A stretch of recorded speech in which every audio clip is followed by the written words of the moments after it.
நாளைக்கு பாத்துக்கலாம்.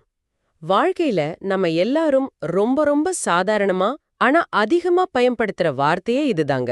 ஆமா, அது ஒரு சின்ன வேலையா இருக்கலாம், இல்ல யாருக்காவது செய்ய வேண்டிய ஒரு உதவியா கூட இருக்கலாம். கண்டிப்பா. நாளைக்கு செய்யலாம் அப்படிங்கிற ஒரு ஒற்றை வரியில அத நம்ம ரொம்ப ஈஸியா தள்ளி போட்டுடுறோம் இல்லையா? இப்போ இத கேட்டுட்டு இருக்கிற நீங்க உங்க கார்லயோ இல்ல வேலைக்கு போற வழியிலயோ கூட கேட்டுட்டு இருக்கலாம்.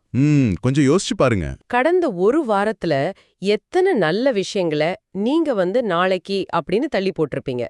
ஆனா நிஜம் என்னன்னா, அந்த நாளை அப்படிங்கிறது யாருக்கும் நிச்சயமே இல்லாத ஒரு மாயை.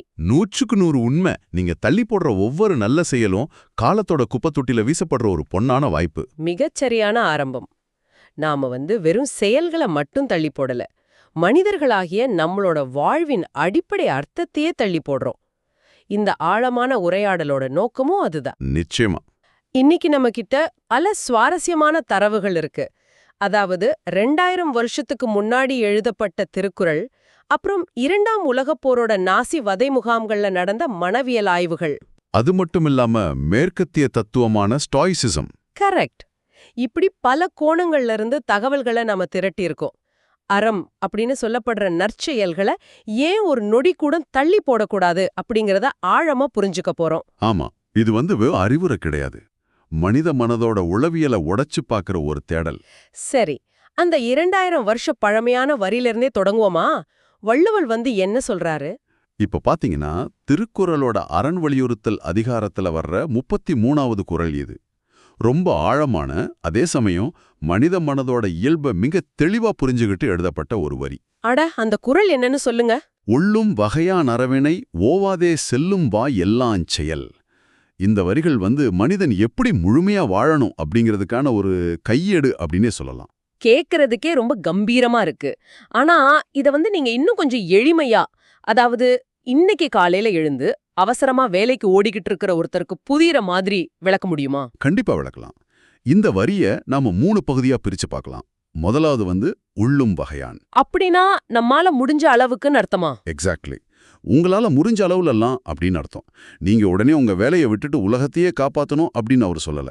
உங்க சக்திக்கு என்ன முடியுமோ அதை செய்யுங்க அப்படிங்கிறார். சூப்பர். 2வது பகுதி? 2வது ஓவாதே. இதுக்கு என்ன அர்த்தம்னா, இடைவெளி விடாம எந்த நேரத்திலையும் அப்படின்னு அர்த்தம். ஒரு நாள் மட்டும் நல்லவனா இருந்துட்டு மறுநாள் ரெஸ்ட் எடுக்கிறது அறம் கிடையாது. ஓ, அது ஒரு தொடர் ஓட்டம் அப்படிங்கிறீங்க. ஆமா. 3வது செல்லும் வாய் எல்லாம் செயல். எங்கெல்லாம் உங்களுக்கு வாய்ப்பு கிடைக்குதோ அங்கெல்லாம் அறச்செயல்களை செய்யுங்க. இந்த இடத்துல தான், இந்த நேரத்துல தான் நல்லது செய்யணும் அப்படிங்கிற எந்த வரைமுறையும் கிடையாது. இத கேட்கும்போது எனக்கு ஒரு விஷயம் தோணுது. ஏன் நாம பொதுவா அறம் இல்ல தர்மம் அப்படின்னா ஏதோ ஒரு பெரிய அநாத ஆசிரமத்துக்கு லட்சக்கணக்குல நன்கொடை கொடுக்கறது அப்படின்னு நினைக்கிறோம். இல்லனா நம்ம சொத்துக்களெல்லாம் வித்துட்டு ஏழைகளுக்கு கொடுக்கறது அப்படின்னு ஒரு மாபெரும் ப்ராஜெக்ட் மாதிரி நினைச்சுக்கிறோம். ஆமா, அதனாலதானோ என்னவோ அது ரிட்டையர் ஆனதுக்கு அப்புறம் பாத்துக்கலாம் அப்படின்னு தள்ளி போடுறோமா? உண்மையில அறம் அப்படிங்கிறது மழையில நனையிற ஒருத்தருக்கு நம்ம கொடைய பகிர்றது. கண்டிப்பா. இல்லனா ஆபீஸ்ல ரொம்ப மன அழுத்தத்துல இருக்கிற ஒரு சக ஊழியருக்கு ஒரு சின்ன புன்னகையோட ஒரு கப் காஃபி வாங்கி கொடுக்கறது. ஆமா ஆமா. அல்லது நமக்கு பின்னாடி வேகமா வர்ற ஒருத்தருக்காக கதவை சில நொடிகள் பிடிச்சுக்கிறது. இதெல்லாமே அறம் தானே? 100க்கு 100 உண்மைங்க. அறம் அப்படிங்கிறது அளவால தீர்மானிக்கப்படுறது கிடையாது. அது மனதோட தன்மையால தீர்மானிக்கப்படுறது. ஓ, அப்ப மனநிலைதான் முக்கியம். ஆமா, நீங்க சொன்ன அந்த சின்ன சின்ன செயல்கள்ல தான் அறத்தோட உண்மையான ஆன்மா கூடி இருக்கு. அப்படி என்றால் ஏன் நாம அறத்த ஒரு பெரிய கடினமான விஷயமா பாக்குறோம்? ஏன் அத பல் தேய்க்கிற மாதிரி இல்ல மூச்சு விடுற மாதிரி ஒரு அன்றாட செயலா நம்ம பாக்குறதில்ல? இங்க என்ன உளவியல் சிக்கல் இருக்கு? இங்கதான் மனித மூளையோட பரிணாம வளர்ச்சியை நம்ம புரிஞ்சுக்கணும். மனித மனம் இல்லனா மூளை எப்போதுமே தன்னை தற்காத்துக்கவே முதல்ல நினைக்கும். அதாவது சர்வைவல் மோட் அப்படிங்கிறீங்களா? கரெக்ட். ஆதி காலத்துல மனிதன் காடுகள்ல வாழ்ந்தப்போ அவனுக்கு அடுத்த வேளை சாப்பாடு கிடைக்குமா அப்படிங்கறது நிச்சயம் இல்லாம இருந்துச்சு. அதனால கிடைச்சத தனக்காக சேர்த்து வச்சுக்கிற ஒரு தற்காப்பு உணர்வும் அவனுக்குள்ள ஆழமா பதிஞ்சிடுச்சு. புரியுது. இந்த பயத்தோட அடிப்படையில தான் நம்முடைய ஈகோ, அதாவது அகங்காரம் செயல்படுது. அது எப்போதுமே எனக்கு முதல்ல எல்லாம் கிடைக்கட்டும், என் பேங்க் பேலன்ஸ் நிரம்பட்டும் அப்படின்னு நினைக்கும். என்னோட வாழ்க்கை 100% பாதுகாப்பா மாறட்டும் அதுக்கப்புறம் மத்தவங்களுக்கு உதவி செய்யறத பத்தி பார்க்கலாம் அப்படின்னு சொல்லுது. ஆமா, இப்படி மூளை தந்திரமா ஒரு தடைய உருவாக்குது. ஒரு நிமிஷம் இருங்க. இத நான் அப்படியே ஏத்துக்க தயாரா இல்ல. ஒரு மனிதன் முதல்ல தாம் பாதுகாப்பா இருந்தா தானே மத்தவங்களுக்கு உதவ முடியும். அதுவும் ஒரு நியாயமான வாதம்தான். பிரபலமான மனவியல் நிபுணர் ஆப்ரஹாம் மாஸ்லோவோட தேவைகள் கோட்பாடு கூட இதத்தானே சொல்லுது. முதல்ல உணவு, இருப்பிடம் மாதிரி அடிப்படை தேவைகள், அடுத்து பாதுகாப்பு, அதுக்கப்புறம் தான் சமூக சிந்தனை, சுய உணர்தல் எல்லாம் வரும் அப்படின்னு மாஸ்லோ சொல்றாரு. ஃப்ளைட்ல கூட முதல்ல உங்க ஆக்சிஜன் மாஸ்க போட்டுக்கிட்டு அப்புறம் மத்தவங்களுக்கு உதவுங்க அப்படின்னு தானே சொல்றாங்க. ஆமா, இது சுயநலம் இல்லையே, இது ஒரு பிராக்டிக்கலான யதார்த்தம் தானே. நீங்க கேக்குறது மிக சரியான வலுவான ஒரு லாஜிக் தான். மாஸ்லோவோட கோட்பாடு சாதாரண அன்றாட வாழ்க்கையோட தளத்துல உண்மைதான். ஒரு மனிதன் உயிர் வாழ்வதற்கான அடிப்படைகளை அது சரியா பேசுது. அப்புறம் என்ன பிரச்சனை? ஆனா பாத்தீங்கன்னா, அறம் இல்லனா மானுட நேயம் அப்படிங்கிறது அந்த லாஜிக் எல்லாத்தையும் தாண்டி செயல்படுற ஒரு உன்னத நிலை. இத விளக்க நான் நம்ம தரவுகள்ல இருக்கிற மனநல மருத்துவர் விக்டர் பிராங்கல் அவரோட அனுபவங்களை இங்க இணைக்க விரும்புறேன். ஓ, நாசி வதை முகாம்கள்ல இருந்து உயிர் பிழைச்சு வந்தாரே அவர்தானே? ஆமா, அவரேதான். அவரோட லோகோ தெரப்பி பத்தி நம்ம படிச்சிருக்கோம். ஆனா அது கொஞ்சம் சிக்கலான மனவியல் தியரி மாதிரி இருக்கே. அது கொஞ்சம் எளிமையா புரியும்படி விளக்க முடியுமா? லோகோ தெரப்பி அப்படிங்கிற இடம் இதை எளிமையா சொல்லணும்னா அது அர்த்தத்தை தேடும் சிகிச்சை. அர்த்தத்தை தேடும் சிகிச்சைனா? அதாவது சிக்மண்ட் ஃப்ரைட் மாதிரி ஆட்கள் என்ன சொன்னாங்கன்னா, மனிதன் இன்பத்தை தேடிதான் ஓடுறான் அப்படின்னு சொன்னாங்க. வேற சிலர் மனிதன் அதிகாரத்தை தேடி ஓடுறான் அப்படின்னு சொன்னாங்க. ஆனா விக்டர் பிராங்கல் என்ன சொன்னாரு? மனிதன் தன் வாழ்க்கைக்கு ஒரு அர்த்தத்தை, அதாவது மீனிங் தேடிதான் அலையறான் அப்படின்னு சொன்னாரு. அந்த அர்த்தம் கிடைச்சிட்டா அவன் எந்த துயரத்தையும் தாங்கிக்குவான்.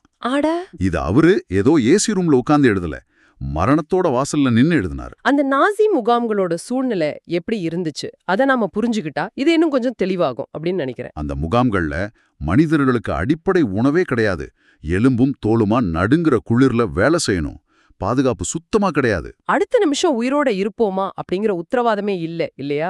ஆமா, மாஸ்லோவோட கோட்பாட்டின்படி பார்த்தா அந்த மனிதர்கள் அடிப்படை தேவைகளுக்கே போராடிக்கிட்டு இருக்காங்க.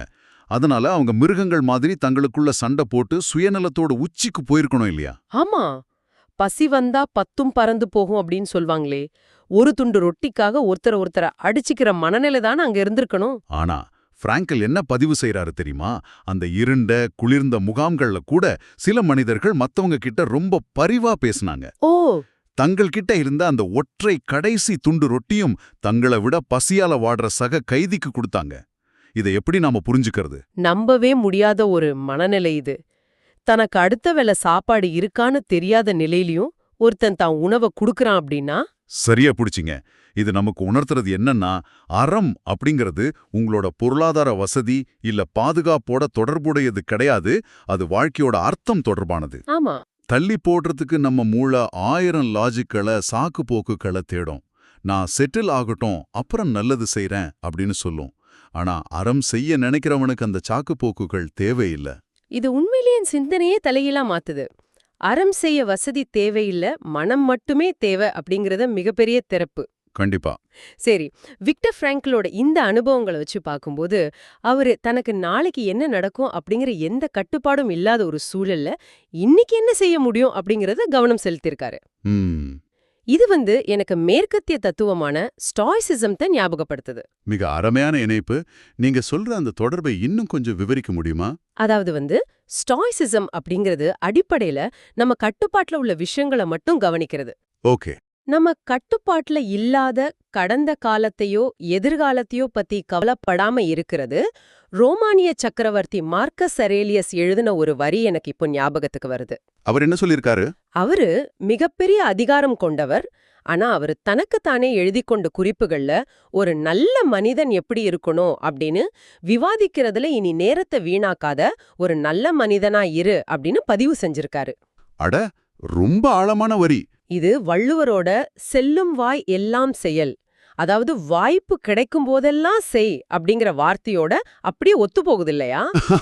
தள்ளி போடாத, உடனே செய் அப்படிங்கிறார் அவரும். மிக துல்லியமான ஒப்பீடுங்க.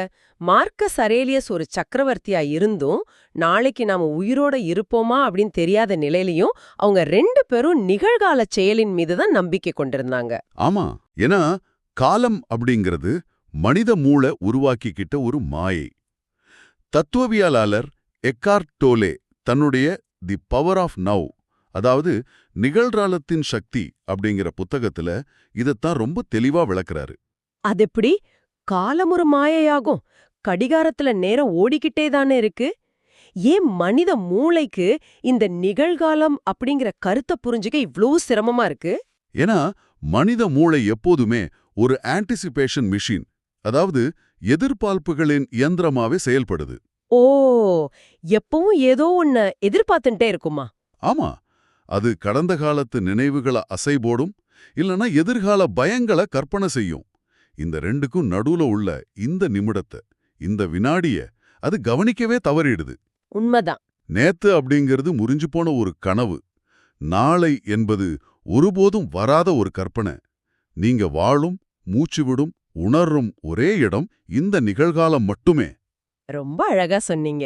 நீங்க அறம் செய்யணும் அப்படின்னு நினைச்சா அதுக்கு உங்ககிட்ட இருக்கிற ஒரே மூலதனம், ஒரே இடம் இந்த நிகழ்காலம் மட்டும்தான். நாளைக்கு செய்றேன் அப்படின்னு நீங்க சொல்லும்போது நீங்க அறத்தை செய்ய மறுக்கிறீங்க அப்படின்னு தான் அர்த்தம். ஏன்னா மூளை நாளை அப்படிங்கிற வார்த்தைய ஒரு தப்பிக்கும் வழியா பயன்படுத்துது. இத கேட்கும்போது எனக்குள்ள ஒரு தெளிவு பிறக்குது.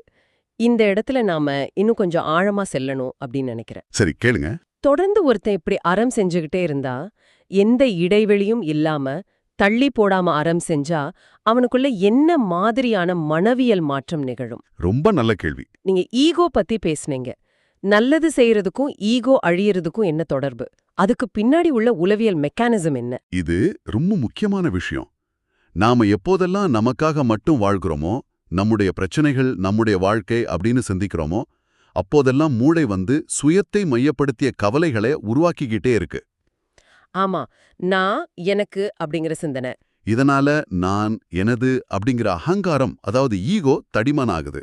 ஆனா நீங்க ஒருத்தருக்கு எந்த எதிர்பார்ப்பும் இல்லாம உதவி செய்யும்போது உங்க மூளையோட முழு கவனமும் அந்த நபரோட வலிய தீர்க்கறதுல குவியுது. ஓ, அந்த நேரத்துல நம்மள பத்தின கவலை மறைஞ்சிடுமா? கண்டிப்பா.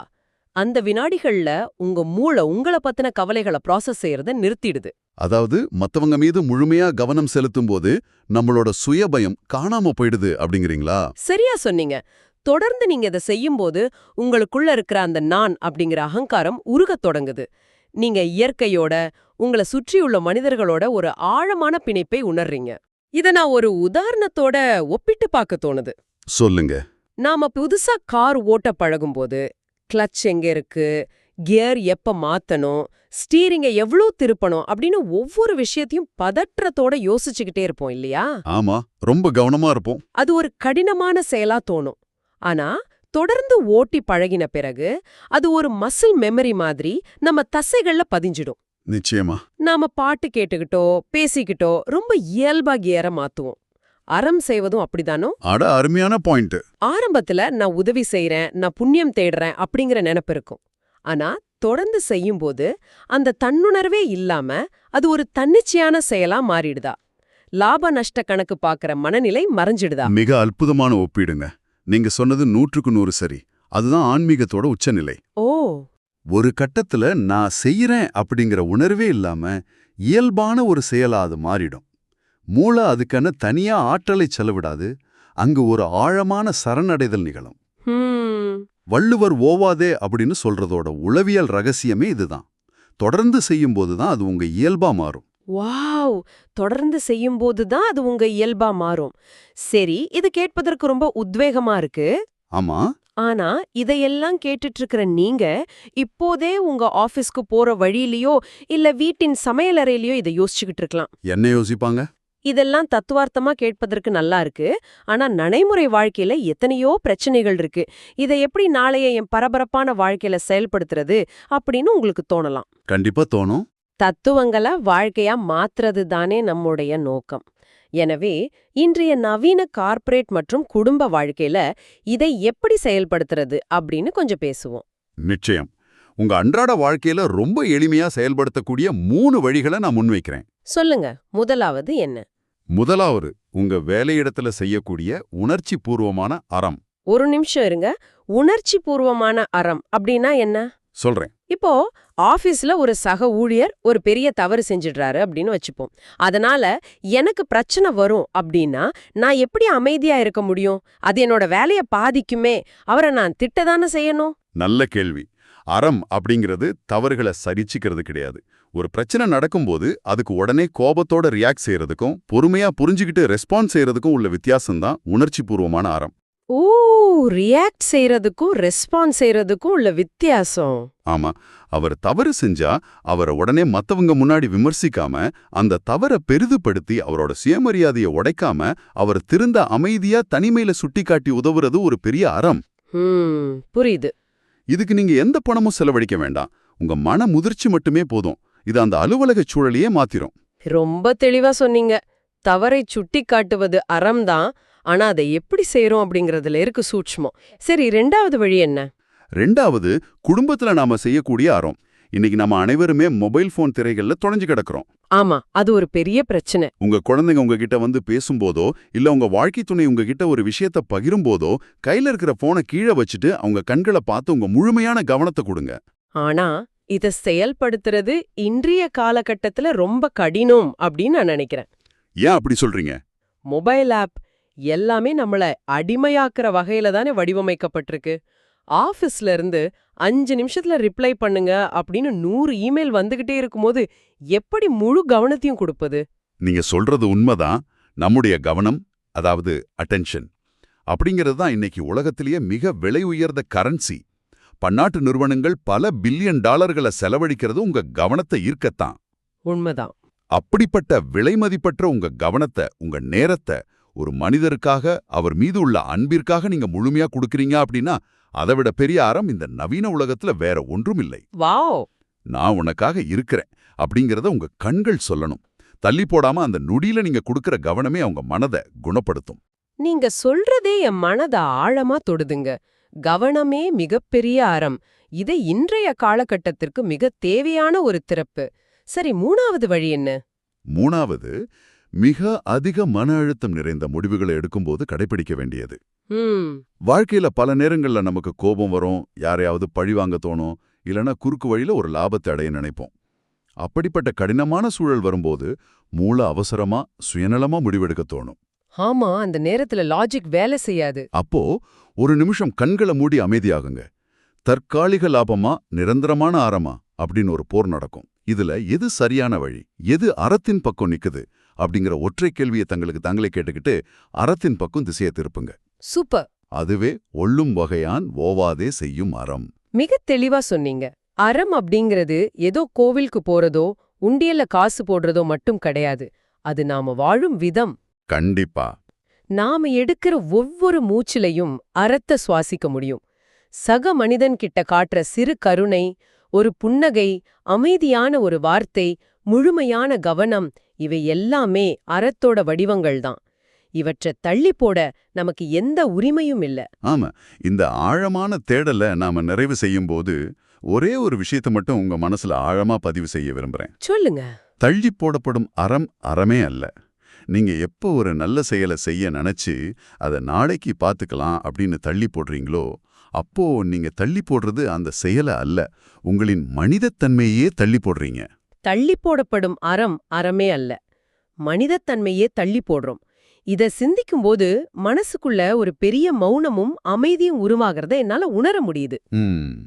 நீங்களும் இந்த அமைதிய, இந்த திறப்ப இப்ப உணர்ந்திருப்பீங்க அப்படின்னு நம்புறேன். இந்த தருணத்தை, இந்த நிகழ்வுக்கான உங்களுடைய ஒரு நல்ல செயலை இன்றே இங்கேயே தொடங்குங்க. மானிட்டைசேஷன் இல்லாம தான் நடக்குது. இந்த ஆடியோ புத்தகம் உங்களுக்கு பயன் தருது என்று நினைத்தால் இந்த முயற்சி தொடர்ந்து போக உங்க ஆதரவு மிகவும் உதவும். கண்டிப்பா. என்னுடைய இந்த முயற்சிக்கு நன்கொடை அளிக்க விருப்பம் இருந்தால் டிஸ்கிரிப்ஷன்ல கொடுக்கப்பட்டுள்ள UPI ID மூலம் வழங்கலாம். ஆமா, உங்களால் முடிந்த அளவு போதும். சிறிய ஆதரவும் பெரிய உதவிதான். நிச்சயமா. இந்த வீடியோ உங்களுக்கு பயனுள்ளதாக இருந்தால் சப்ஸ்கிரைப் பண்ணுங்க, மற்றவர்களுக்கும் பகிர்ந்து கொள்ளுங்கள். இந்த கருத்துக்கள் அவர்களுக்கும் தேவையாக இருக்கலாம். உண்மைதான். லைக் பண்ணுங்க, உங்க கருத்துக்களை கமெண்ட்ல பகிருங்கள். மனப்பூர்வமான நன்றி.